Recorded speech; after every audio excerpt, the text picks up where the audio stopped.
Fear comes from a knowledge gap. If you do not have the knowledge of what's coming, of what it is you need to do, what your next move is, that creates fear. And the best way to get rid of fear is to fill the knowledge gap with the knowledge. So you have to learn about this stuff. And learning is the most valuable thing. And it means that you are one step further than you were before because you've learned something. You've filled that great expanse of unknown before you with a known. And that is how we move forward.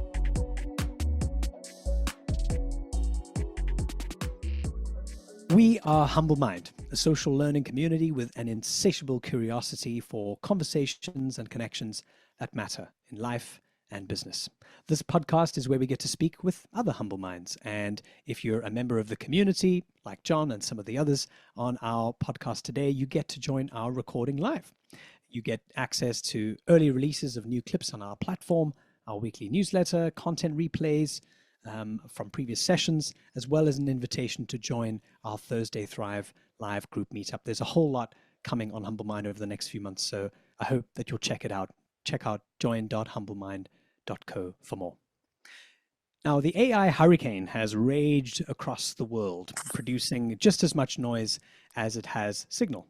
On one side, you've got these dogged evangelists who can't stop waxing lyrical about an overly idealistic future. And then on the other side, you have the doomsdayers who seem to be making a killing on predicting the end of the world. Now, how can you make your mind up, and how can we make a little bit more sense of what's really going on here? How can we potentially be more sensible about it? Well, today we're looking at a new way. And to help us with this, we're going to be speaking with futurist, author, speaker, and famed LinkedIn learning instructor, Dave Birss, who I'm very excited to have on with us. He's written various books, including How to Get Great Ideas, which I originally read a couple of years ago and absolutely fell in love with. There's also Iconic Advantage, the user guide to the creative mind, and most recently, the Sensible AI Manifesto, which I believe is coming out very soon. So very happy to have you today with us, Dave, along with the Humble Mind community. Welcome. Thank you very much. I'm delighted to be here. Thank you, community, for having me. Awesome. So without kind of putting too much of a preamble onto the preamble that I've just had, I'm really kind of keen to jump straight into your view on, what is the state of AI at the moment? How can we kind of just, maybe take a pause, especially over the last 2 years where really it's exploded all over the news. It's all over our desktops now. It's all over, conversation over the dinner table. What is a sort of a realistic, hopefully optimistic, but also frank way of just assessing where we are, and should we be freaking out? Well, I think it's easy to freak out over this, and I think people are freaking out for different reasons. But if I was to try and give a sort of state of play, what's the state of AI right now? Anything I say will be out of date probably by the end of the week. It's just unbelievable what's happening, the changes. Last week we had huge announcements from OpenAI and Google the next day. This week it's Microsoft, and it's amazing. But that's actually what excites me about this. I've lived through explosions of technology. I've lived through revolutions when things have moved from one thing to the other. So when things have moved from print to digital, I was involved in industry doing print and normal film, and then we moved to digital. I was a musician at one point, and the studio that I worked in was all analog, tape to tape, and then we started to bring in digital, and I set up my own digital recording studio. So I've seen these changes. And I love the excitement at the beginning when a new technology comes along and we're looking for the opportunities that it offers. But of course, anyone in business is used to doing SWOT analysis. We know that there's another side to the pie. It's not just about opportunity, it's also about threats. It's not just about the strengths, it's also about the weaknesses. And we have to understand all of those quadrants to understand what the technology is about, what's the impact it's going to have on us. And I think we have to do some thinking about what could the future potentially be with this technology. What could the ramifications be?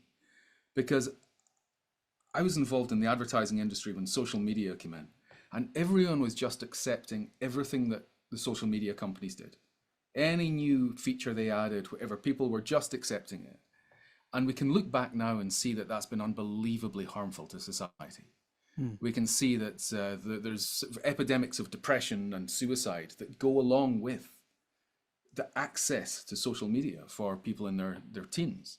So when we can see that there is harm that can come when we don't ask questions, when we just blindly accept, then it's an issue. And I think that because we are still relatively early on in this technology, I would actually say that we're actually on the on-ramp. We've not actually hit the highway yet. We're still on the on-ramp at the moment. And this is the time for us to ask those questions. It's the time for us to go, what can we do to amplify the good and mitigate the bad? And that's what I'm really interested in at the moment. It's probably not answered your question in any way whatsoever there, Alex.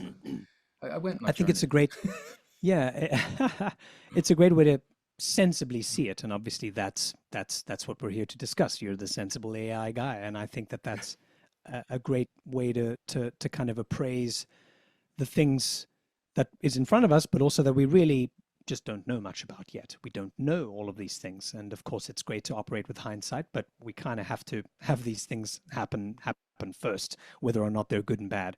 Are you able maybe to just to extend this a little, almost steel man for us a little bit, maybe just 30 seconds each, if you like, on the kind of the pessimistic case and the optimistic case? Perhaps also maybe just not to make it too general, but let's say in the in the world of work and productivity, where can Yeah. we see this really working well, over the next 5 years or so, and really kind of revolutionizing the way that teams collaborate, that businesses grow for the better? And on the other side, where does it really fall down and actually end up hurting humanity? Yeah, absolutely. I mean, I've been fascinated with how AI has helped us to do things, how it is currently helping us to do things that was never previously possible using human brain power. So there's like these things that are coming out here. AI. It's AI has managed to solve one of the problems with nuclear fission. So nuclear fusion. Sorry. So nuclear fusion being the clean technology that Mm. could give us limitless power. And one of the issues that we've had is that you're basically controlling a tiny little sun inside some magnets. And it kind of like pushes out in different directions. But that's been impossible for us to predict at any speed to be able to control this to any scale. And AI solved that, and they announced that about a month ago. Then, about 3 years ago, AI identified a new antibiotic. Now, we've gone decades without new antibiotics, and people a few years ago were talking about how this could be the destruction of mankind, not having antibiotics. Well, AI has discovered not just a new antibiotic, but a new kind of antibiotic that actually kills superbugs. So that was 3 years ago, and that's amazing. Um, there's some researchers using AI to talk to whales. I mean, whales are intelligent creatures.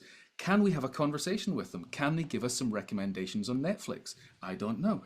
And then we've been using it for years as well for predicting fraud. And some of my clients are banking and insurance companies, and they've been pulling that out. So it's amazing what it can actually do. And I think that we are going to get breakthroughs that are just going to accelerate human development just to an unbelievable extent. Okay, that's opportunities. That's what I get excited about because innovation is what I've done for the last 15 years. And I look at how we can use AI for innovation. Threats, oh my goodness. There's stuff that I don't get worried about the idea of mecha warriors, the whole sort of Terminator thing of like robots with guns. That does not worry me. What worries me is humans.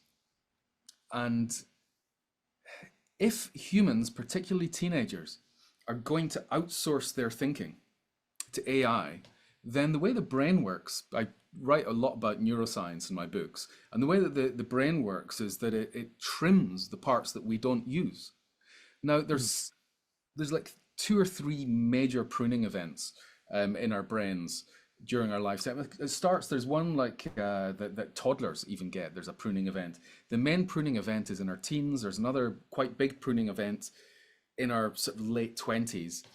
And these pruning events, it basically takes the parts of the brain that we haven't used and just dissolves it. We're not using it. We don't need the energy. It's just an energy suck, so let's just get rid of that. Now, when we're learning new skills, there's things that we have to do. We have to try, and we have to try again, and we have to fail, and we have to learn from that, and we have to try again. Now, if people are not going through that because they're just putting stuff out to AI, we're going to end up with a dumbed down humanity. We are actually going to have stupider humans on Earth. That terrifies me. It could also have effects potentially on our mental health as well. One of the things that I've been talking about in terms of mental health in the workplace with some of my clients is that if we tell our workforce how they should be using AI, and we are taking the parts of their job that give them satisfaction and telling them that they should be giving that to AI, if you're removing that and you're removing control and you're removing their ability to pick up new skills because, well, you just put it out to AI, why learn that when you can get AI to do it? Then that is going to have such an impact on people's morale, on their enthusiasm for the job. And the first people that companies will lose are the most talented ones. They will go elsewhere. And companies will be left with the folk that they don't want to be left with.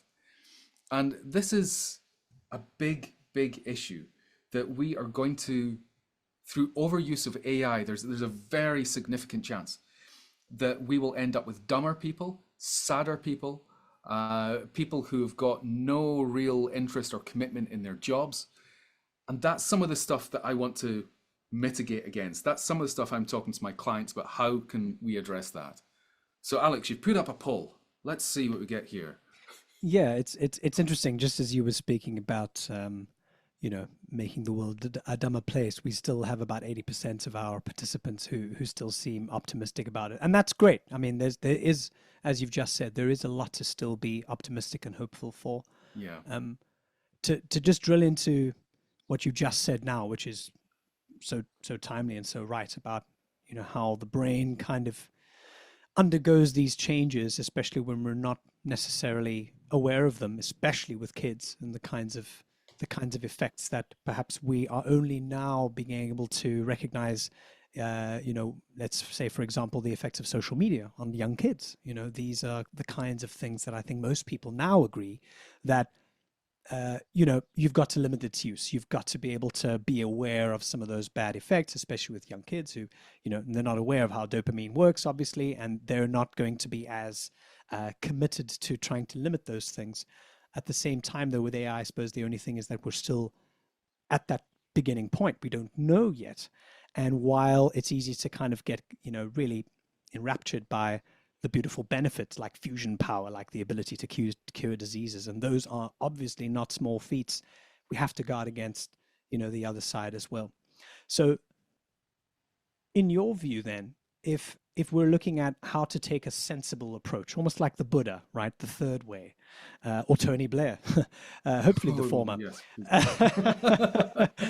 But looking at that kind of middle way, the sensible way, and that's what I loved about your general approach, but also just the use of the word sensible there in how you come across and the stuff you have to say about the topic. Where's the sensible road? How do we kind of look at those two possible futures on balance and still choose to move forward instead of either, like we said, being a naysayer or being a kind of a mindless optimist? How do you see that sensible path? Well, I look at things a lot of the time. I work with big companies, so I have to look at things from a business point of view. There is a societal point of view that I think is a different thing for us to talk about. There's educational point of view is another thing that's big, but I've been very much looking at it from the business point of view. And over the last year and a half, I've dealt with a lot of companies. I spent a significant portion of last year in the States working with Fortune 500 companies. And from conversations I've had with a lot of people very senior in very big companies, I discovered that their approach to it was wrong. The questions that they were asking me right away were the wrong questions. So What are there, they typically asking, just out of interest? well, there's one of the first questions that a lot of them talk about is, of course, data. How do we protect data? How do we use our data? And that is an important conversation for us to have because, I mean, just to do with our legislation in Europe, we've got to GDPR rules, which means that Yeah. basically if you put proprietary data or personally identifiable information into an AI, you are actually breaking the law according to GDPR Oh. because you've just put some information onto a server that you do not have control over. Hmm. So you don't know what happens to that information. That information is being stored elsewhere without your control. Therefore, you've broken the law. Yeah. And ethically, it's wrong. So there are things like that, yes, we should be talking about. But there's the other stuff that they were mainly talking about. How can we use this to do things faster and cheaper? Hmm. And of course, that's what businesses are wanting to do because the people at the tops of the companies are rewarded for the performance on the stock market, Of course. for profitability over this quarter. That's naturally how they're rewarded. So because they personally are rewarded that way, that personally is their focus. Hmm. And this is the problem, that the way that people are rewarded is the way that people behave. That it dictates that. So a lot of the people in business were basically saying, how can we make more profit this quarter? So how can we cut costs? How can we get more throughput? How can we charge our clients more? And how can AI help us with that? Hmm. And that's the wrong question. And I've run workshops on this where one of the things that I do in a workshop is to look at the opportunities for AI. I'll get the people in the workshop to list the things that piss them off for one of two reasons. This task pisses me off because I don't want to do it. I don't want to do this shit. No. Yeah. So that's great. And you see, that's a lot of the stuff that they're looking at. It's the stuff that's to do with efficiency. What's the stuff that's slowing me down? How do I get more time back so I can do more work? And so this is the stuff they're looking at. But it's the tasks that piss you off because you wish you could spend more time on them. You wish you could do more with that. I wish I was able to have the freedom to do this in my role. This is the opportunities. So this kind of stuff, you can make sort of incremental gains, ever so slight incremental gains when you're trying to get rid of the stuff that you don't enjoy, and you're looking at the reducing the admin, getting more work done, all that stuff. And in the workshops, when I've had people looking at this kind of stuff, because some of my clients requested that we looked at that, let's look at efficiency. What we discover is that the problems that people bring up in the workshops, it's not really AI that solves them. The biggest problem is bad management, processes that are inefficient, so humans that get in the way. All of the stuff that basically you go, right, you need to fix your organization before we even talk about AI when it comes to this stuff. But AI can help us with this stuff because we can use it to augment people, to make them capable of more than they were ever capable of. At that point, your workforce is not just producing stuff that could potentially make more money. That's all about saving money, really.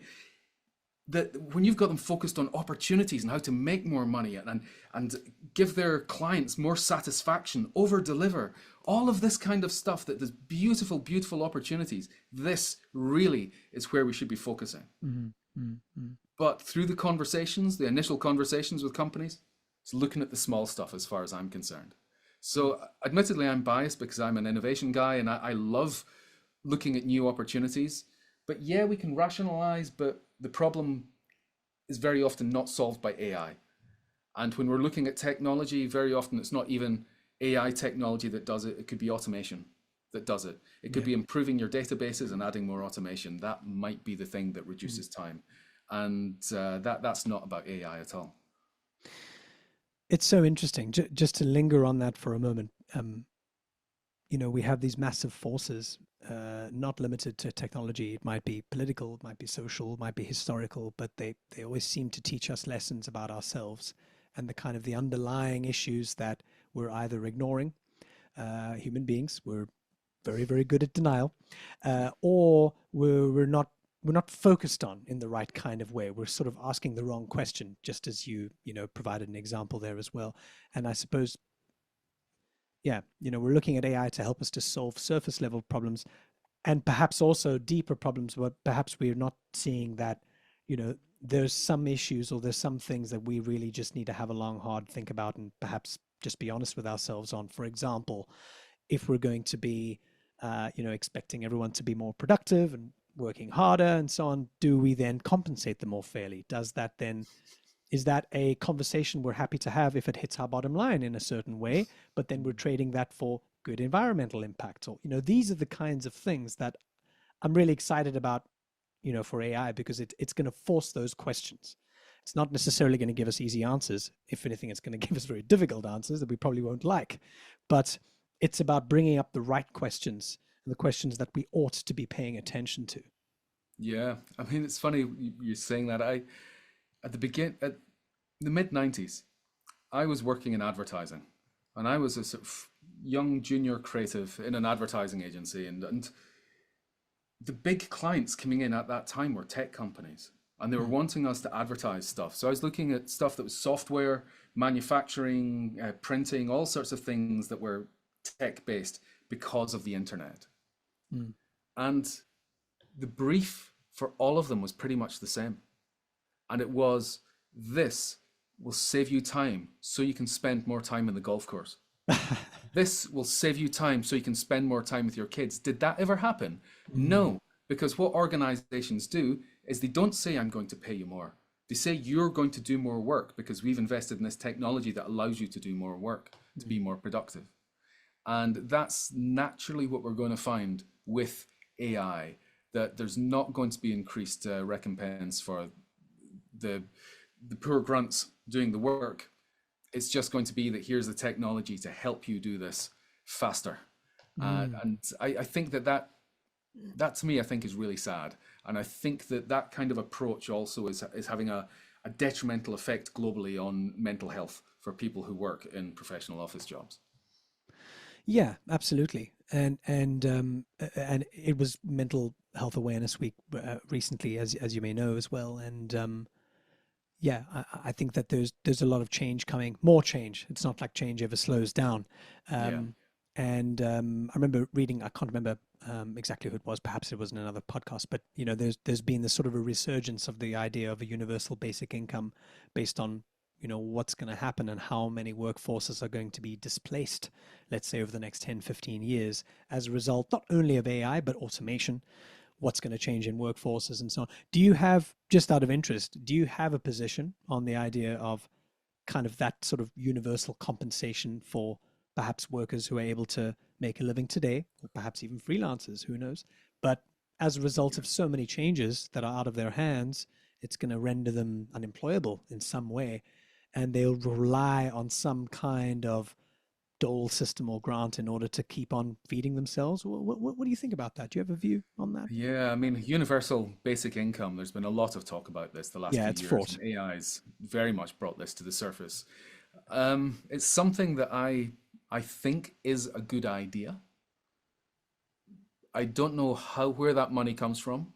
I think it would have to come from the companies that are employing AI to replace humans. That basically becomes another form of tax. And as you can Yeah. imagine, when the more money you have as an organization, the better you are at holding on to that money, Hmm. as we can see from all those companies that do not pay their tax in Mm. in countries like the UK. So it's I don't think that is going to work in that sense. Mm. I think another thing is that we have seen over the years that there have been these shifts all the way back to looking at the original Industrial Revolution when the Luddites were smashing up the mills. Yeah. That yes, there were people who were put out of work, who'd been working in the mills, and there was a migration of that labor to other industries. And at that point, there was a move to the cities as well. And it basically fomented this change within society and in where the labor goes. I think when we see that there's a freeing up of labor, I think there will be opportunities that come from this. I think new jobs will come up. I think we will see new industries. I mean, I believe that because we're seeing that the AI is already creating these creative innovative explosions. Yes. So I believe that from that we will get opportunities. But who is it that will be employed by that? It's probably more the trained people, the educated people. So with all of these moves, it's the people who are the everyday workers are the ones that get hit hardest. The people who have nothing, the people who are just surviving are the ones that get hit hardest. And it's going to be awful and horrible to see. And as somebody with a big heart and a big social heart, that worries me. Because when that happens, you're also breeding resentment within communities that the powers that be have not looked after them. And that causes social problems. And that's the stuff that when I look at that, as you're saying with social media, that nobody saw it coming. And this is the thing that we can look, you used the word hindsight earlier, and we can look at these things with hindsight. Whatever happened to foresight? And it's one of these things that I've been talking to people in business for about 15 years about this. Do we need to have an organization that's maybe even a governmental organization? I've spoken to some MPs in the UK about this. Do we need to have an organization that is basically a futurist organization that world builds these potential scenarios that can come out of technology so that we can work out what the potential ramifications are and make sure that we do not go down these destructive paths. So in many ways, it's almost like the quantum idea of quantum universes that split off with different decisions. You basically try and imagine all of those quantum universes and go, we don't want these ones. Let's make sure we don't go down that route. And even people in government said that that was a great idea, but they'd never be able to get funding for it. And that is our problem. It all comes down to money, doesn't it? Yeah, it also reminds me of a popular refrain we've heard from, everyone on YouTube and who has an opinion on this idea, which is, when you were speaking about who it hits hardest, you're not going to be replaced by AI necessarily, but someone who knows how to implement it and be able to kind of use those tools to create new economies, essentially. I think you've just made an amazing case for some sort of foresight futurist association. I'd imagine certainly everyone listening will be keen to support you on that. But I mean, sometimes though, I suppose, especially when it comes to, political organizations, that the wheels there move the slowest. So perhaps when things are more sort of developed and perhaps when the situations become more evolved, then the funding may come. Who knows? Hopefully that happens. After the harm has hit, we might start funding. Yeah. When it comes to that thing that I think we've all heard a lot of, which is, you're not going to be replaced by AI, but you can be replaced by someone who knows how to use AI. And certainly the example you said earlier is very true. 10, 15 years ago, who had ever heard of a social media manager? Now it's, every company has one. Every entrepreneur is one in many ways. And so these things are so commonplace, and perhaps a decade ago, they were just blowing everybody's minds. So I think that there's some solace to take from that, and I agree. And that's very likely to happen. It'll create its own economy, its own industry. But when we're talking about the kinds of skills and the kinds of capabilities that human beings, whether you want to call them workers or entrepreneurs, housewives, whoever they are going to find some solace, let's say, in AI sort of changing things up in the world. Where do you think those areas are? Where are where's the last stand going to be? If that's something that, we could ring fence, or perhaps it's just a set of skills. Have you thought about what those might be? Yeah, the most important ability is adaptability. And it's one thing that humans are particularly bad at.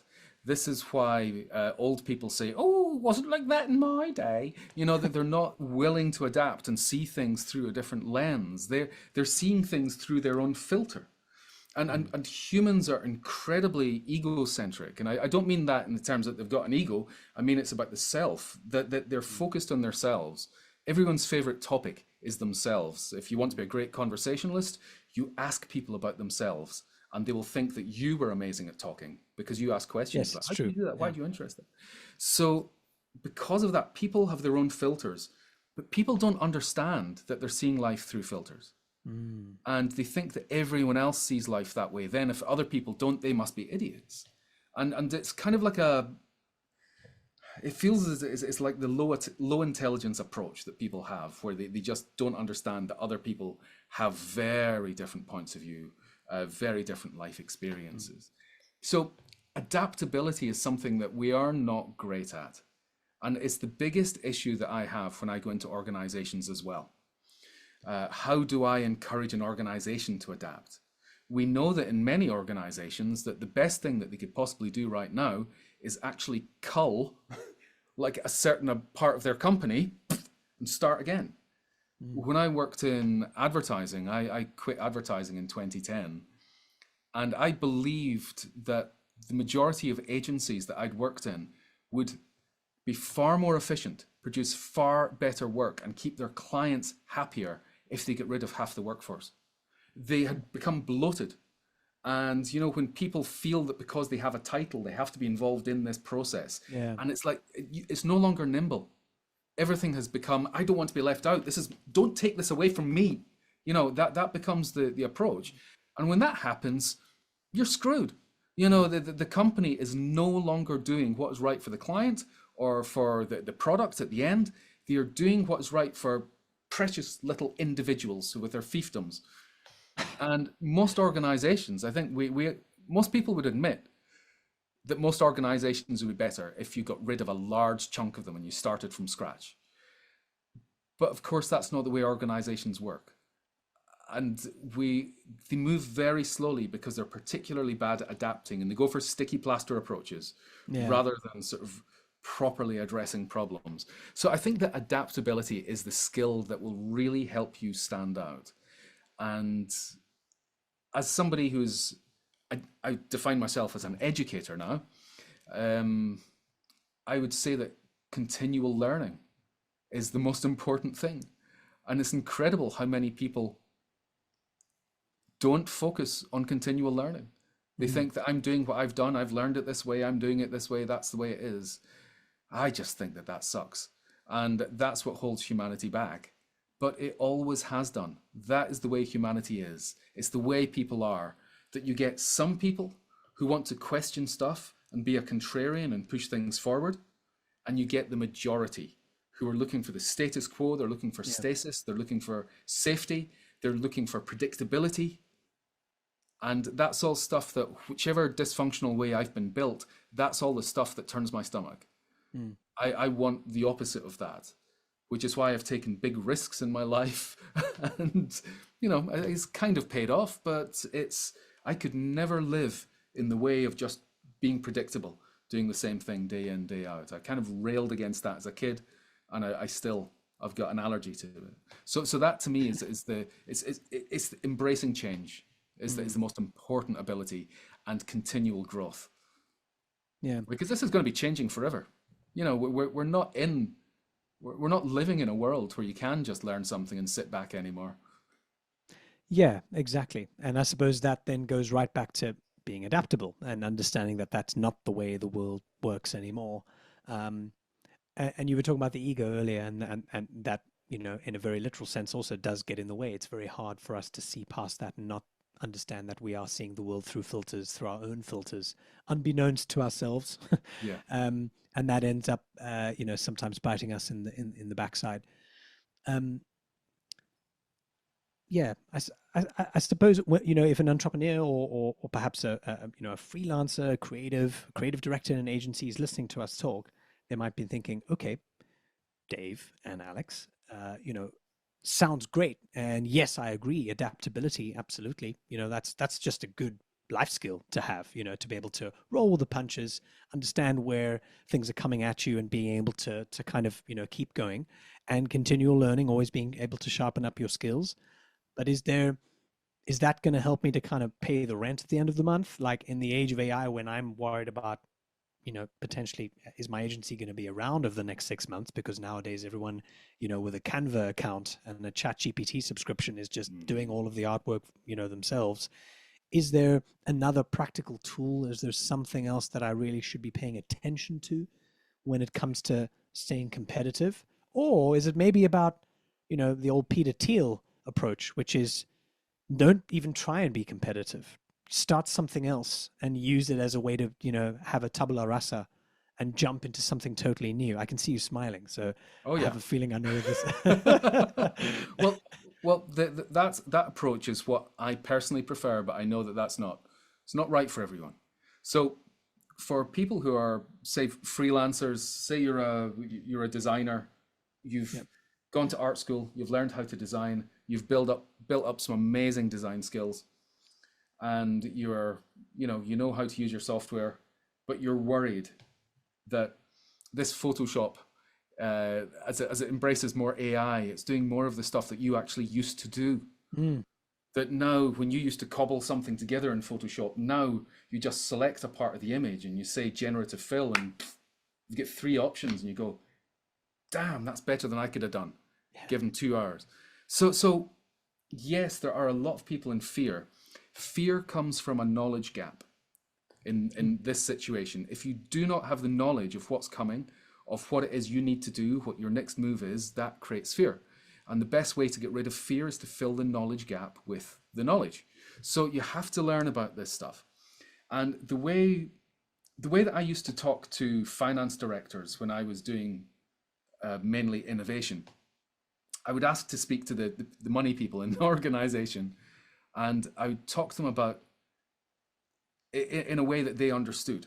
Like when we're looking Mm, for money to do innovative projects, I would say to them, if you were lucky enough to have 100 Earth pounds to invest, and you went to a financial advisor, what would they say was the best thing? And they'd say usually, like, well, take 80% of it, put it in low risk, low return, take 20% of it, put it in high risk, high return. I said, great. That's what you have to do when you are looking at the finances of the business. Even that's what we need to be doing when we're looking at the way that people spend time within mm, the business. It might not be 80-20, it might be 90-10, it might be 95-5. Whatever it is that we do, we are investing either in ourselves or in our organization. And it means that the majority of what we do what we've always done. It's the low risk, low return. We do what we've always done. And yeah. then for this other 20%, 10%, 5%, 3%, whatever, we take that time or we take that money and we invest it in what hasn't been done before. We invest it in experiments. We invest it in trying out stuff that we've got no guarantee is going to work. And you know what? If we've got a good system and it fails, you have not failed because you've learned. And learning is the most valuable thing. And it means that you are one step further than you were before because you've learned something. Mm, You've filled that great, expansive unknown before you with a known. And that is how we move forward into the future. That's always how we've done it. And when I spoke to finance folk like that, they got it. And I managed to get some decent budgets for some of my clients by speaking to the people who held the purse strings to get them to understand the importance of this and how foolish it was in not investing in your time or monetarily in these next steps beyond. And yeah. so for these freelancers, you also have to look at time is really what you're going to be spending here rather than necessarily money. It might cost you a little bit on learning stuff. It might cost you a little bit in getting new tools to try out, but you have to invest in yourself. You have to constantly be pushing to try and fill these little bits of knowledge to be your stepping stones into the future. And the better you are at doing that, the further ahead you are of Mm, the competition. mm. If you refuse to do it, you become irrelevant very, very quickly. So it's not even an option now. You have to do this. You have to learn. You have to fill your knowledge gaps. And I think anyone who's not doing that is going to have a relatively short career now. Yeah, I mean, it's words of wisdom, and I think that at no time does any of that need to include AI, in Yeah, what you were saying, because it's yeah, actually nothing to do with AI. It's rather just about, I think, just kind of getting to the core of exactly what you were saying there, which is such great advice, is to be able to sort of um, demystify or kind of change the concept of failure in your mind, right? It's okay to learn things. It's okay to spend time and invest in yourself and take the hit, take the 3 months, take whatever it needs to in order to do these things. And if it doesn't end up in the way that you that you thought, well, you didn't fail. You experimented and you got data back, and Yeah. now you are much more likely to make an educated next step. So it's I'm so glad we captured you saying that, because I think it's something that almost everybody needs to hear. I think on a regular basis, it's almost like a mantra, right? Being able to be okay with trying new things, with realizing that learning is always a journey. It's never a and B, and now I've got the certificate, and now I can jump in, but rather it's this constant tweaking, and sort of making sure that you've got the right stuff inside. And that, I mean, if anything, that might be a lifetime's investment. But I think that we also need a balance on this. So I will go and be my own devil's advocate here. Mm. I believe that in Silicon Valley, particularly in the tech bro culture of Silicon Valley, I think we went far too far with this fail approach. And this sort of fail fast approach. We just do it, and and it will break, and then we fix it. We cannot be doing that with AI. We cannot do that. That is so irresponsible. We have to ensure that there's robustness to this thinking, to the product and the impact it has on humans, because we can't do what social media companies have done, because the harm to society that they've created is unforgivable. And we do not want that situation again. And there is a significant chance. We do not know what the future holds. We know that it's the Rumsfeld matrix. There's the known knowns, the known unknowns, Yes, the unknown yes, knowns, and the unknown unknowns. That there's unknown unknowns yeah, out there. absolutely. We cannot do this sort of fail fast Yeah, and break things. No, no, I it's yeah, absolutely, yeah. I'm so against that. Yeah, there's a lot of wastage and a lot of yeah. I agree. I never thought I'd say this, but yeah, we thank God for Donald Rumsfeld. Um, but just looking at a comment from Planeo, he mentioned that he's still working in advertising, and I'm sorry, Plano. yeah, don't see many silverhead guys there anymore. Is AI the superpower that we can explore to unite human intelligence and artificial? Okay, so this kind of brings us to this part of of today's conversation, which is around sort of artificial general intelligence. Is there such a thing? I remember watching a clip with Mo Gordat, who immediately said, "You've got to define it. Define what that means. Define sentience. We can't even agree on what that is. Is it a imaginary line in the sand? Is it a real line in the sand? How do we think sensibly about that kind of where we are on that spectrum, and if that is even something that we can potentially unite human and artificial intelligence?" Yeah, right. AGI is something that, again, there's a lot of debate, there's disagreement as to what we mean by that, but people Yeah. seem to be coalescing around this idea that that what artificial general intelligence is about agents. So what we're doing is we're using AI to create agents. So that what that means is that it's not just about AIs are very good at solving singular problems. Yeah. So I would say subtasks. Humans don't work on tasks, humans work on subtasks. And I think that AIs work, general AI, generative AI works best on subtasks. Now, what AGI seems to be about, from what we're agreeing at the moment, is saying that the AI will define what the task is and what the subtasks would be within that, and then it will go off and do each of those subtasks. And it might report back between them, but it will go through all of that, working out how to solve the problem, then going through the steps to solve the problem until it gives you the answer. Mm. Now, just over a year ago, there was something that tried to do this. There was something that was basically creating agents that was AI, supposed to be the beginning of AGI. And people would create these little AI bots. One of the first AI bots was created obviously by a slightly psychotic teenager with a chip in his shoulder who set up an AI bot to destroy the world. And that was its mission. Just And on a that was Tuesday afternoon, just yeah, that was one of the kicking first ones around. out there. And this AI bot started to it set up a social media account and tried to sort of send out these tweets that would be destabilizing tweets. Nah.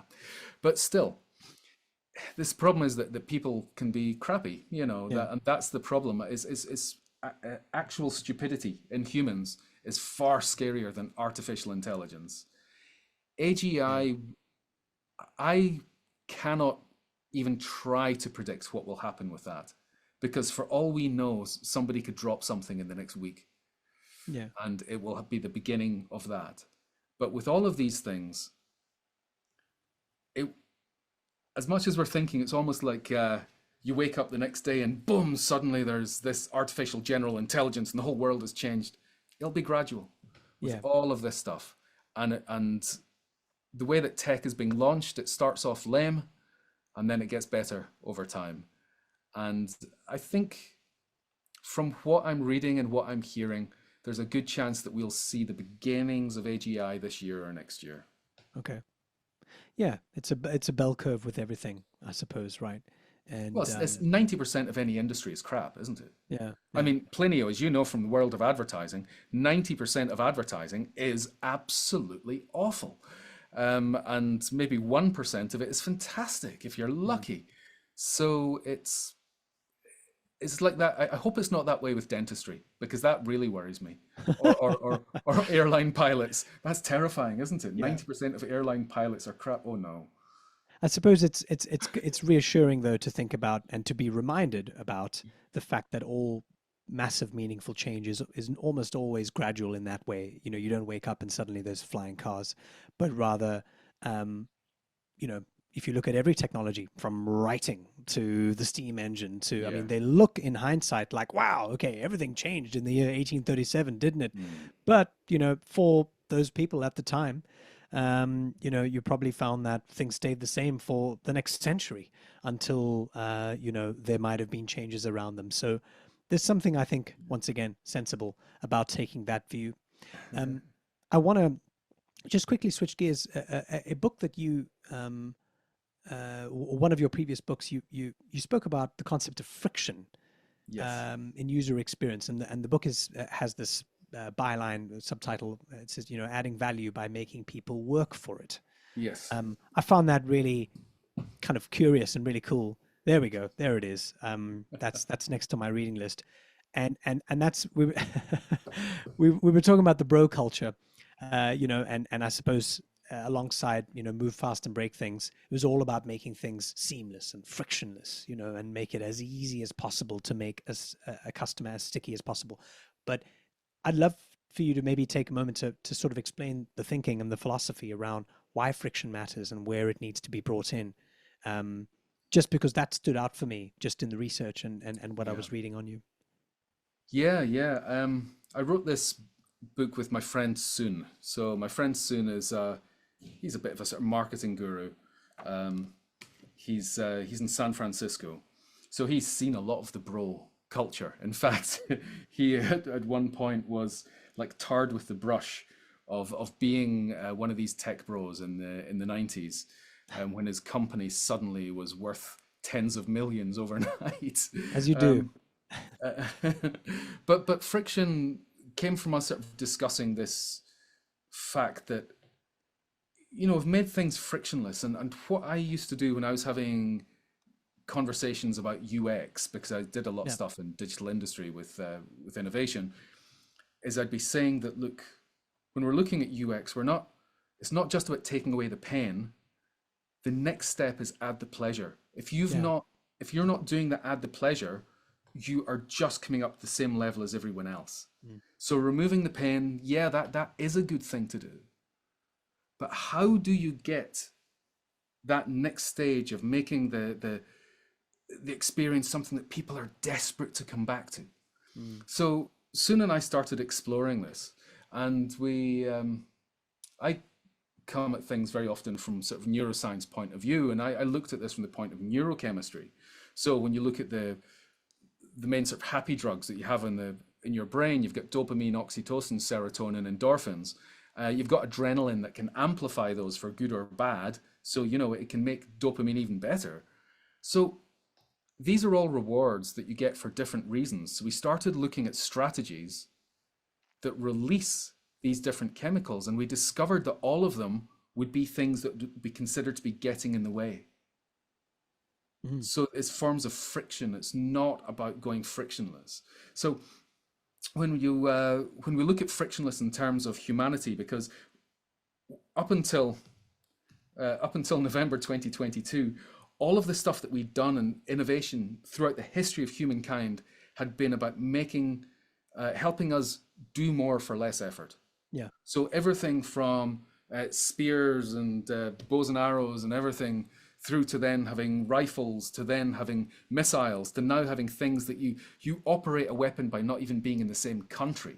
You know, the level of effort and commitment that the person who's behind that weapon And the is leverage. now dropped to zero. Yeah. Mm. But the devastation is bigger than ever before. Yeah. So that is the direction that we tend to go in. We now have, because in the last 3 generations, more people sat down for a living than stood up for a living in the West. So in the last 3 That's a great generations, metric. that's happened. And it means that we now have got an epidemic of heart disease. We have got an epidemic of back pain. Back pain wasn't really a thing until the 1950s. And now we've got 1 in 4 people every single year have back pain that requires medication or even doctor's intervention. 1 in 4 every year in the West. Insane. So when we look at that, we can see that in many ways we've gone too far, because we've created a world that is not designed for humans, that are designed to live in the prairies, that are designed for sort of running and foraging and hunting and all of this stuff. That's what our bodies are designed for. Yet we're sitting down in this sedentary life, and it's these little bits of friction that that release these happy chemicals in people's heads, and that's really what this book came about from. And we've got, I think, 7 or 8 different tactics that you can use as ways of releasing happy chemicals. And there's lots of nice stories in here. In fact, in the very beginning of the book, somebody sent me a message last month saying that they started reading the book, and the first story, 3 pages in, and they were crying buckets. Wow. Is what they said. They were just crying. They were crying buckets. And I said, I was as I wrote that bit. I was writing that bit with tears streaming down my face. And yeah, it's a beautiful story. So there's lots of powerful stories in Fabulous. Yeah, we'll and make sure if you're in Serbia, you can also read Trenje, which is Serbian version of it. Fantastic. I've got a great Serbian friend, so I'll make sure I send that to him for Christmas. Wonderful. But yeah, I mean, just going back to the core idea there, that why friction matters, or why friction is good, I suppose, in the context you mentioned. It's similar to why a gambler might want to go to the casino. If they're not, they want to kind of have we actually want to be losing, right? I think that this is I remember reading that this is an established kind of area of research where we're actually addicted to wanting to lose. And so the thrill of when we do periodically win at the craps table or at the slot machine, that release of dopamine, that excitement, that thrill is even higher, right? It's the good wouldn't be as good if it wasn't surrounded by bad, essentially. Interesting. I've read other theories on that, which are they did a study on people with gambling addictions, and they discovered that there was actually a difference to the way dopamine was released for people who had a gambling addiction and people who didn't. Right. And it was that people who've got a gambling addiction, they still get the dopamine boost when they've almost won. Yes, exactly. Yes. So for most people, it's just, I lost. Damn it, I was close, but I lost.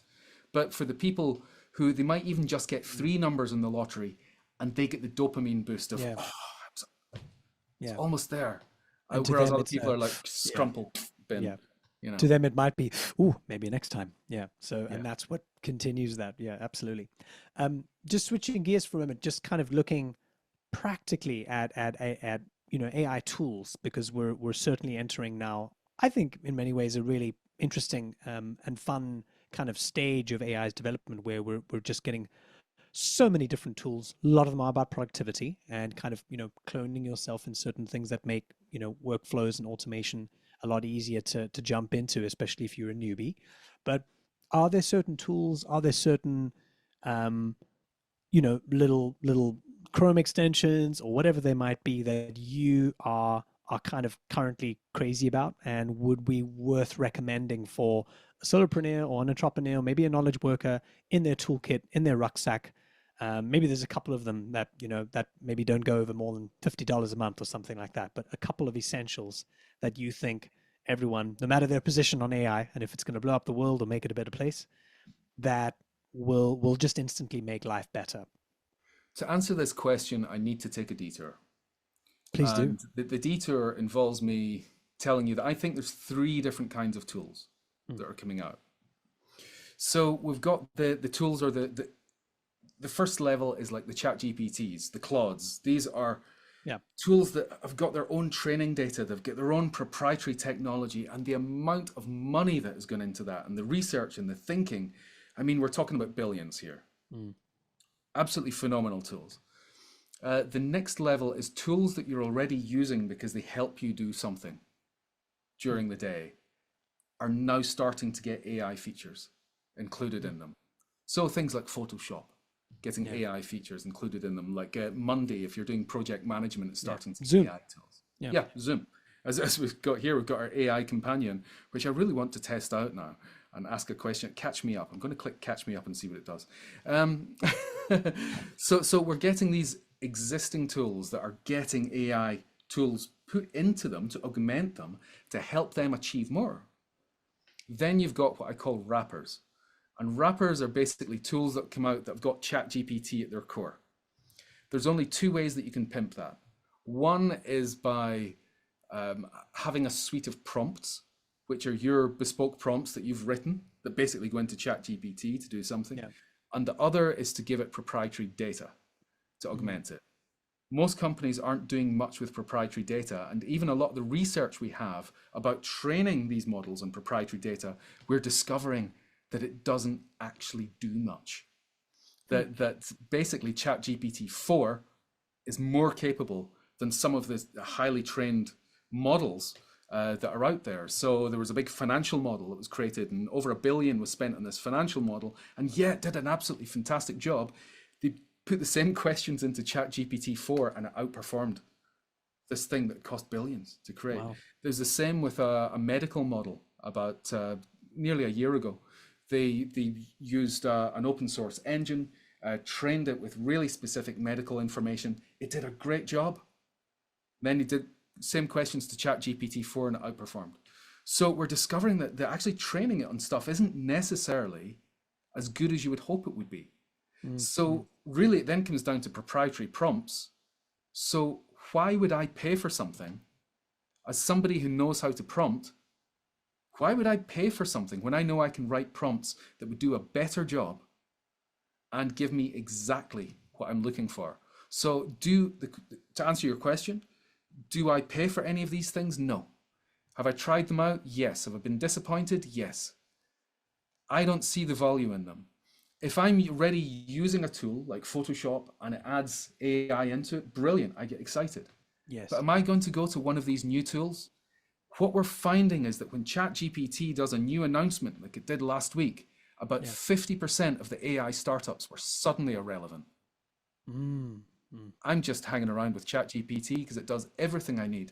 I use Claude, I use Gemini, I use Copilot, and I'm experimenting with these, and we do not even know what they're capable of. If we froze all development of this technology at the moment, we are years away from understanding the power of them.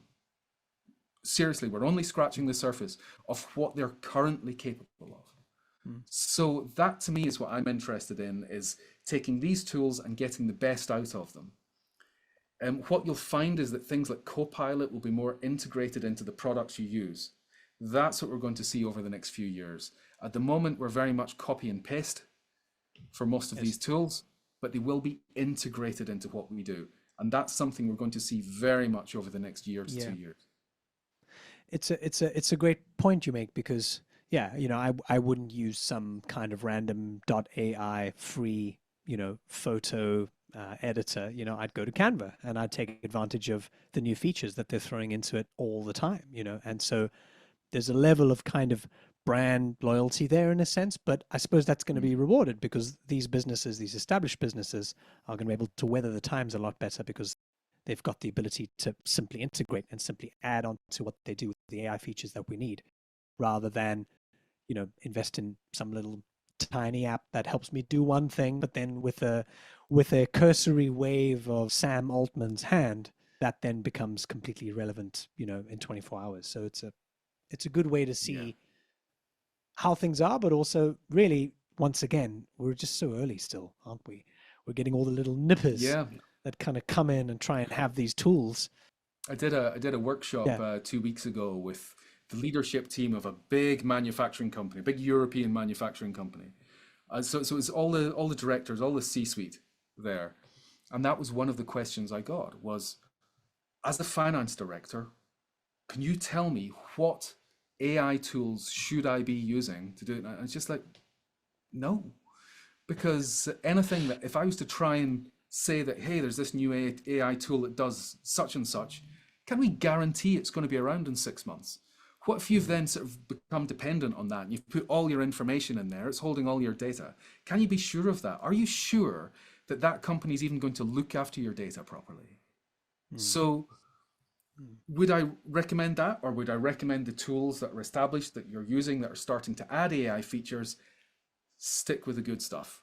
Because if you're a big company that is really reliant on this stuff, yes, experiment. But I just think that a lot of these new products that are being developed, in all good faith for my clients, I cannot recommend them because they don't have there's not the history of safety. I also don't understand their job, so I don't understand how much better that is than what they're already using. But we are on the on-ramp. We've not hit the highway yet. And it's when we hit the highway, things will start being integrated and it will be part of what you do. And that's just going to be so much better. It's a great balanced perspective to keep in mind. I'm sure that finance director was disappointed with how he came away from that, but it's the answer he should have gotten. So. Yeah, encourage, absolutely, absolutely. He was disappointed because he wanted me to show him some magic that'll just make everything so much better by sprinkling some pixels and things.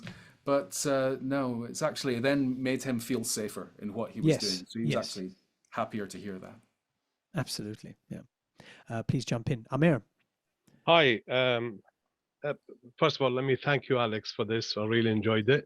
Dave, I love your courses. Thank you very much for that. Oh, thank you, man. Okay, so my question to Dave is, we're about, I think, and I'll make a prediction, 5 to 7 years away from quantum being available, quantum computing. Yes.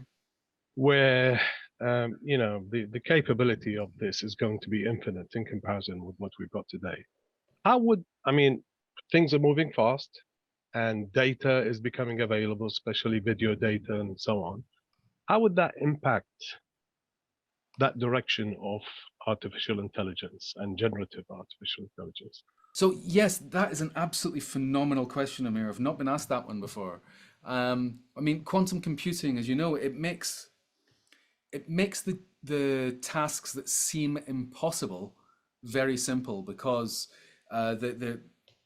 these sort of bits, the qubits, can have superpositions that they can actually have more than one value at a time because it's to do with potentials and quantum mechanics that I really do not understand. But because of that, it is going to be able to crack some of the things that are the bottlenecks at the moment round about AI. Because at the moment, Jensen at NVIDIA is the luckiest man in the world, NVIDIA have gone from, I don't know how far down the rankings they were for a company, but I think they're now the second or third richest company in the world.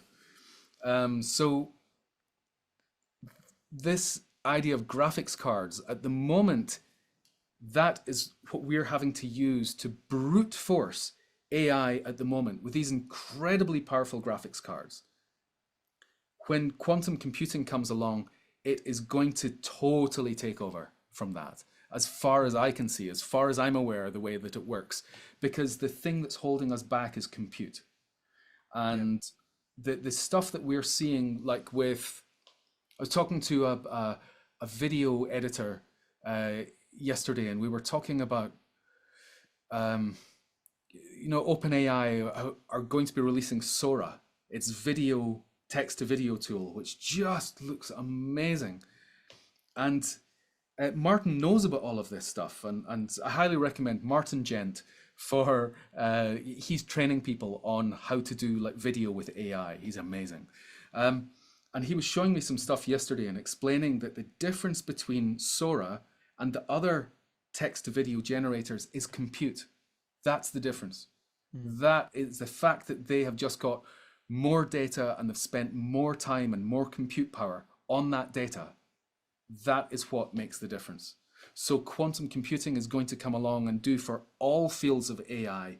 It's going to add this compute layer.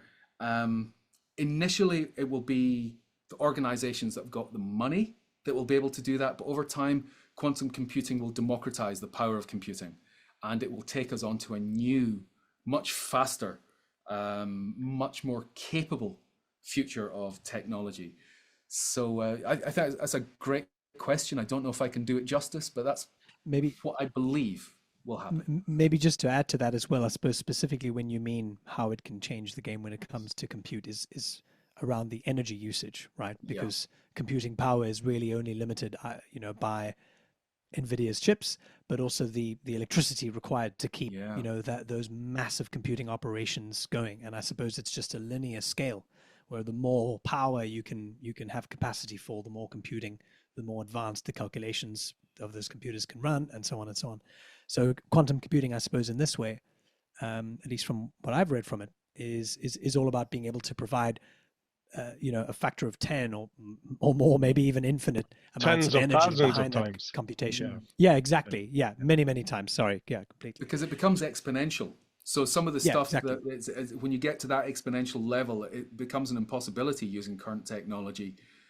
That's suddenly totally unlocked with quantum computing. So, That's what I'd interesting. I'd like to actually put to you, gentlemen, is that currently you need to spend 10 billion or so, to get to Chat GPT.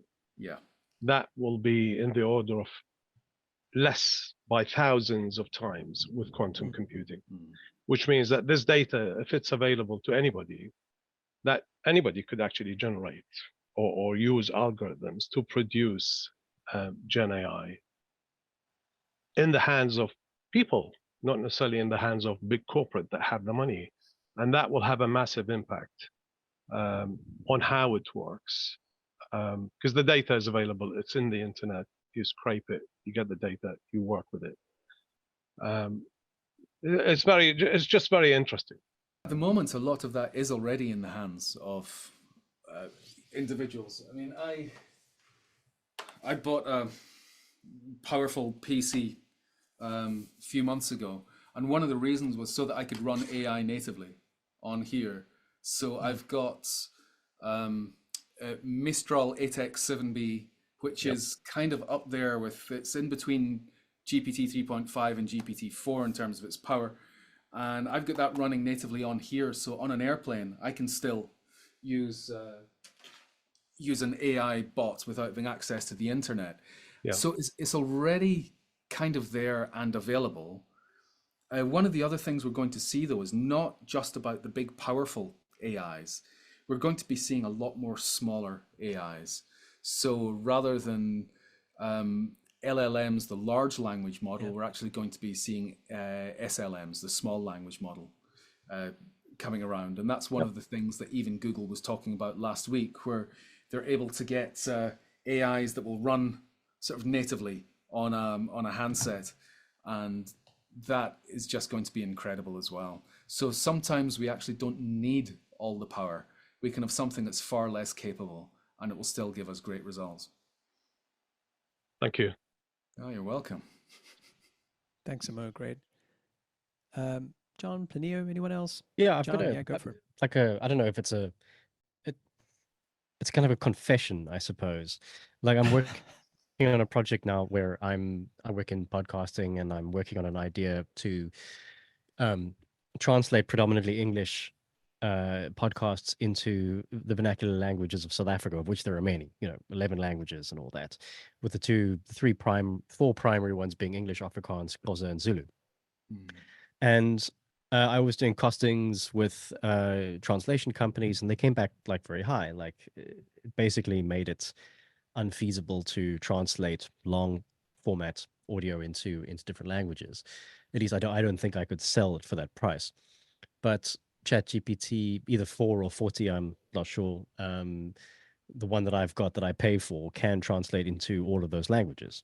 Yeah. And it's not perfect. It takes a lot of, because it's got character limits, and 8,000 words is a lot. So it's a lot of stop start. But I can at least do the first part of the translation on AI, and then I can have it back translated by a human to make sure that it's not just making stuff up or making egregious errors. But it is also going to get better and better. But I feel myself as a creative putting translators out of work, but I couldn't accomplish the project with the human resources available because there wouldn't be like budget for it. But it's a weird kind of slippery slope where you can do more work, and you can do it more cost effectively, so you're kind of forced to do it more cost effectively, but you end up disenfranchising other professionals, and then eventually, the wolf is going to turn on you. Yes, the first public speaking gig I got where I was asked to talk about AI, I went to Amsterdam and was speaking for a big multinational company.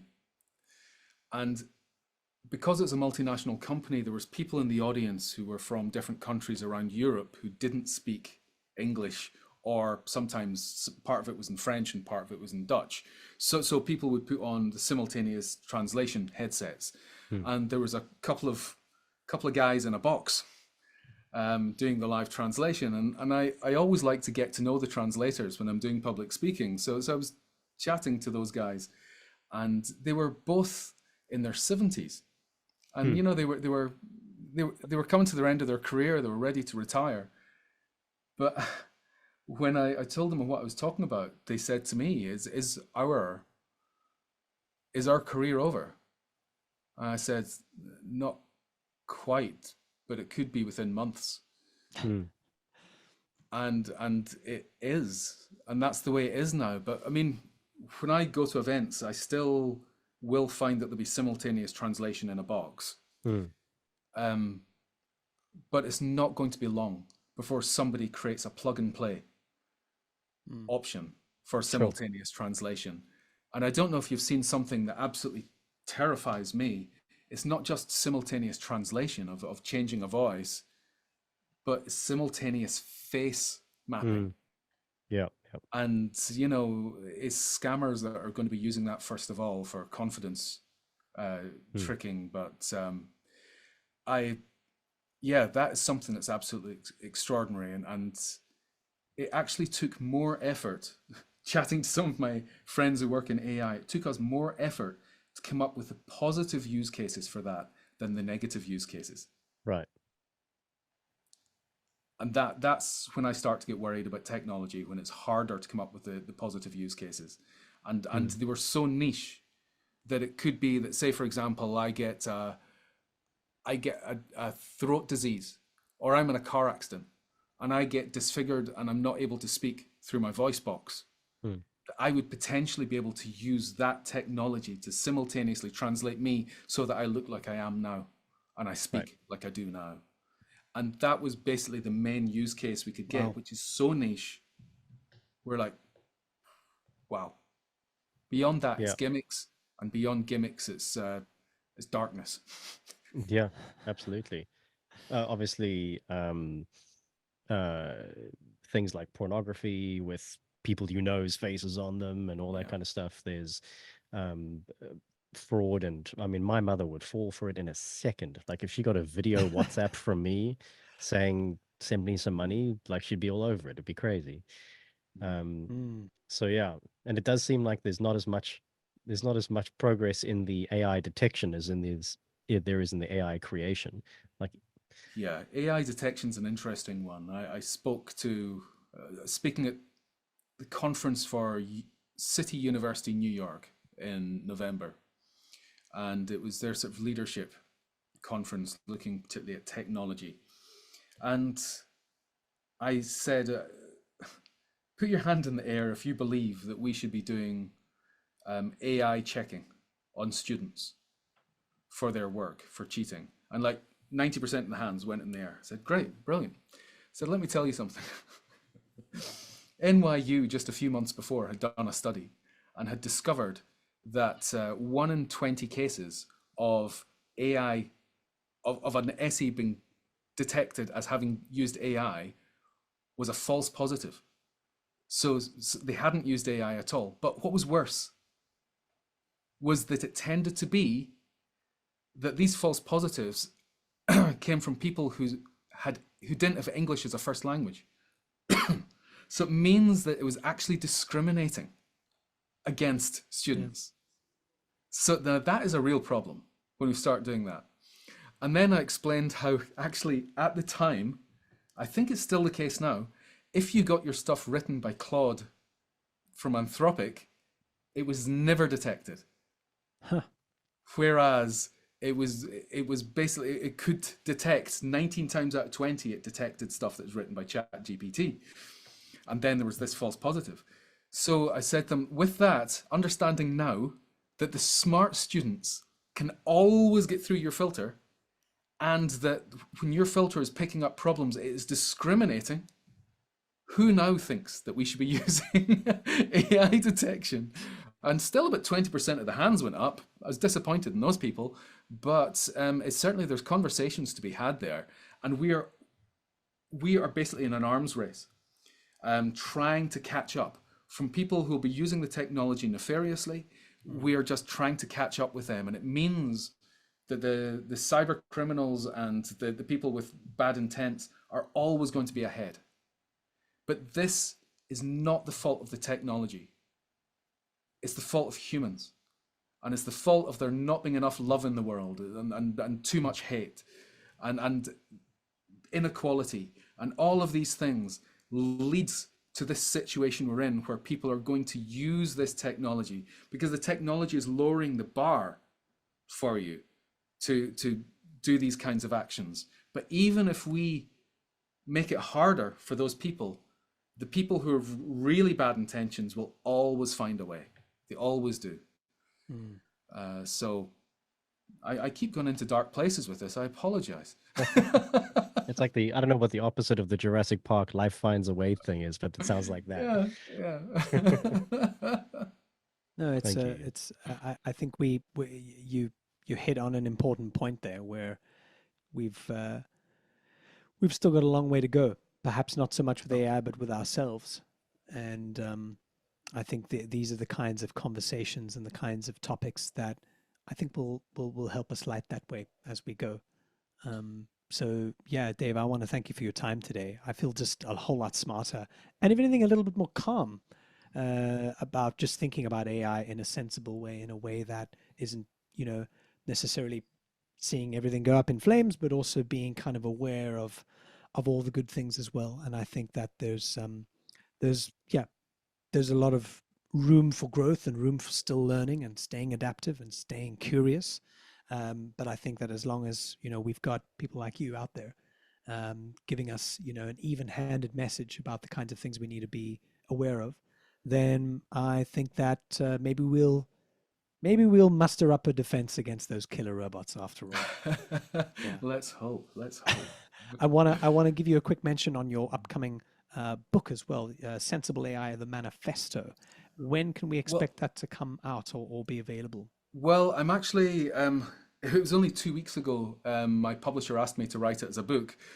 You've got Sensible AI Manifesto. If you go to, without the word the, just sensibleaimanifesto.com, you've got access to 7 promises that companies should be making. Amazing. To make sure that they are taking their AI in the right direction, that they're implementing it in the wisest way. So I'm now looking to turn this into a book. My publisher asked me if I would do that. So that's good. We're talking about that at the moment. But if you go along here, you can then actually sign up. If you go along, there you go, support the Sensible AI Manifesto. You've got an opportunity to sign up, and you will get you'll get a book that explains the manifesto in a lot more detail. And you can get posters and stuff like that. There's a jargon buster to help you understand AI and Great, stuff. So, very useful. so if you sign up, you get all of that for free, just sent to you. So yeah, I want to do what I can to help organizations and to help individuals. And this is just one of my resources I've created. I make no money from it. I'm just trying to put it out there just to try and make the world of business, at least, a better place. Wonderful. Well, I think you've certainly succeeded in this conversation. So yeah, on behalf of the community, thank you for joining us. I really hope you'll come again and I'd love to. and speak with us again. Yeah, absolutely. The world needs to have, I think, more of these conversations. I want to thank everyone else on the session today. Amr, Thank you. Thank you so much for your time. Gary, you. Jamie, Sharing, Pineo. buddy. Thanks, guys. Yeah, appreciate it. And you, guys. we'll see you again soon. Yeah, thank you. Cheers. Thanks, folks. Thanks for listening to this episode of Humble Mind. I hope you enjoyed it. If you're curious to take a look at our community, if you're not a member, you're missing out. Make sure you head to humblemind.co to check out more and to see what we're up to. I look forward to seeing you there. Until next time.